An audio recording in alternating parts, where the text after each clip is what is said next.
Hello everybody and welcome to another video. Today we're doing something a little different and today we're going to be talking about, and I'm going to kind of be reviewing, I guess, the Steam controller. So I got the Steam controller on the Steam summer sale that just happened, on sale for I think a little over 30 bucks. Full price is 50, and I've been wanting one for a little while now, so I figured I'd get it.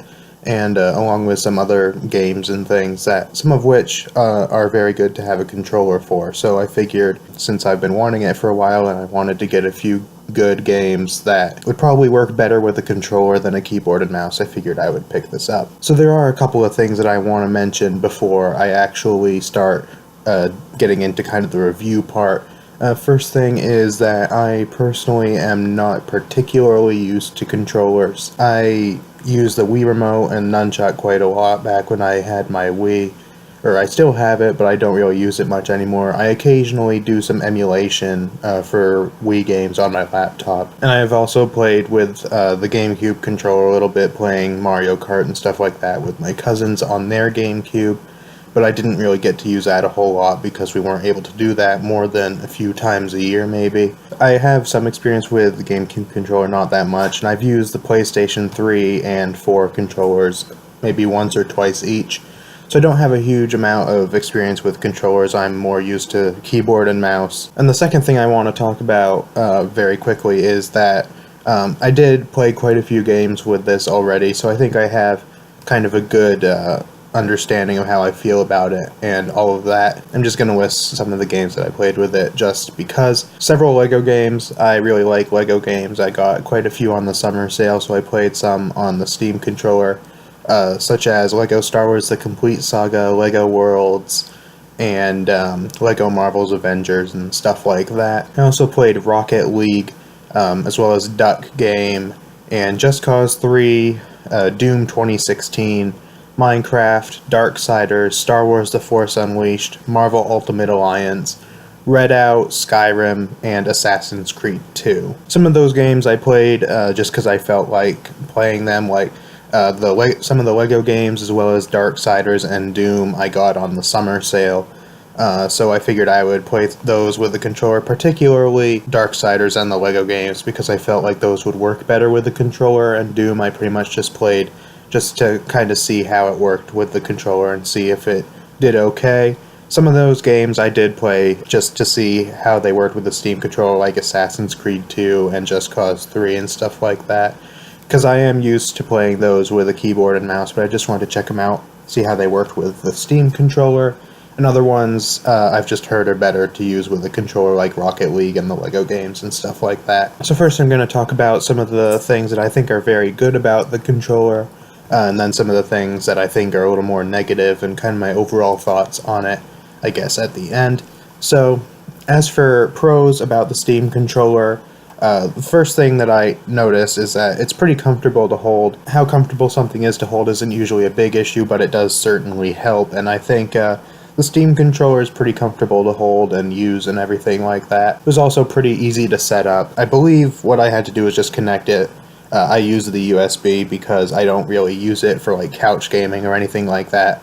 I use it with my laptop. So I just connected it through the USB cable it comes with, and then just set it up that way. It was pretty easy and simple and didn't really take all that long. Another good thing about it is one of the biggest selling points, I think, of the Steam controller, which is the customization. So the Steam controller, of course, has, you know, a bunch of buttons. It has the typical like X, Y, A, B, and the joystick, and then it has these two touchpads, which are another selling point of it, which makes it kind of unique.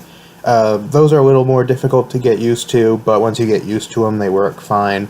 Also has triggers and the buttons back here, and there's also buttons on the back sides of the kind of grips, I guess. And you can actually customize all of those buttons depending on the game you're using. Some of the games on Steam already have controller support, so you can use the default controller settings for those if you want, but you can also customize them and rebind all of the controls to different buttons if you want to. Same thing goes with keyboard and mouse. If a game doesn't have controller support, then you can just go into the controller configuration settings and bind all of the different keys to specific buttons on the controller, which I think was very nice to have, and it was pretty useful in the case of some games. And I think overall, even if you're not going to use the customization for some games, it's still very nice to have that option. It also just feels really nice to use once you get used to it. I was able to find a game and play it,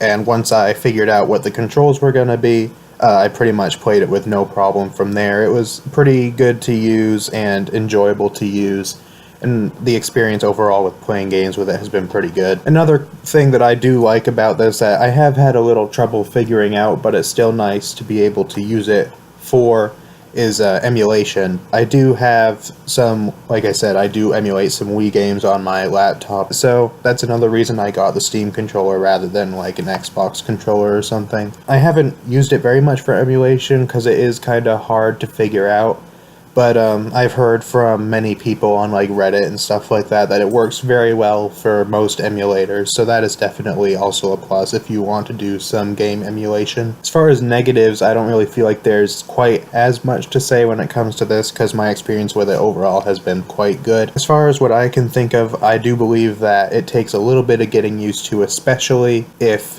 you are used to using like an Xbox controller or something like that, particularly because of these touchpads that it has there, which both of them are touchpads. This one's kind of styled like a D-pad. You can use it as a D-pad, it's not quite the same, but it might take some getting used to because of that. And like I said, it can especially be kind of hard to get used to if you're used to other controllers, because typically other ones have an actual D-pad along with two joysticks rather than a joystick, the touchscreen D-pad, and then kind of this touch button thing here, which kind of functions as the second joystick. That might be a little hard to get used to for some people. As someone who hasn't really, like I said, used controllers all that much in the past, it wasn't too difficult, but I can see that being a problem for some people. The last thing I have here is that customizing some controls on some games can be a little bit confusing, especially when it comes to emulators. Like I said, I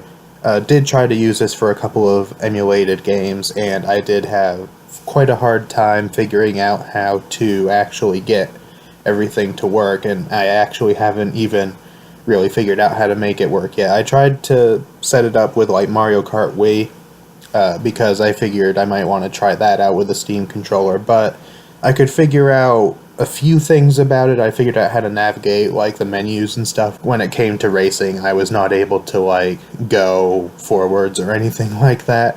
So that may take a little bit of figuring out, especially when it comes to emulators. For other games, typically it's not too bad. Some games it could probably be kind of difficult to figure out like the best configuration for it and everything like that if it doesn't already have controller support. That might be a little confusing. I have heard that there is a bit of a learning curve when it comes to this, which I can kind of see, particularly when it comes to figuring out controls. So overall, my thoughts on the Steam controller are pretty good.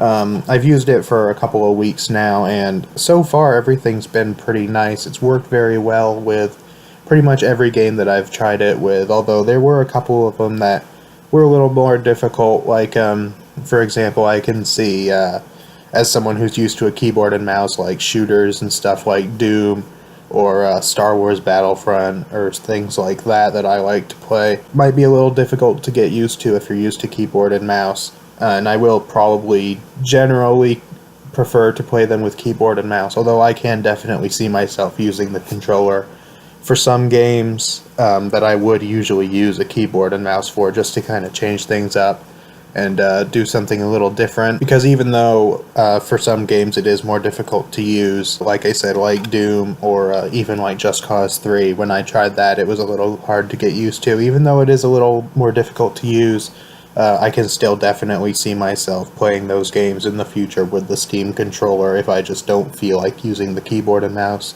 Because there are times when I just feel like playing with the controller for some reason. So overall, I probably would say I recommend the Steam controller, at least right now. Of course, my opinion might change over time, but So far it's worked very well for me, and I have enjoyed using it and everything.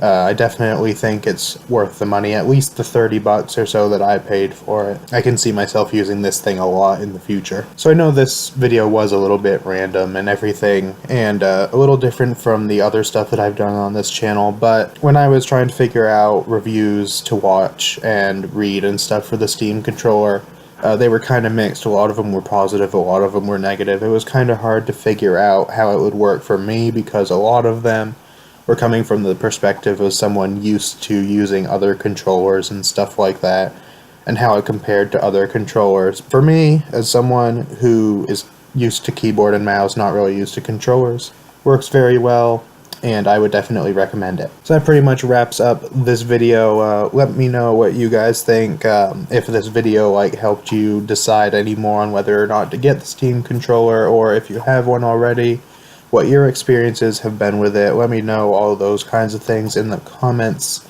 And that pretty much is the end of the video, so I will see you guys next time.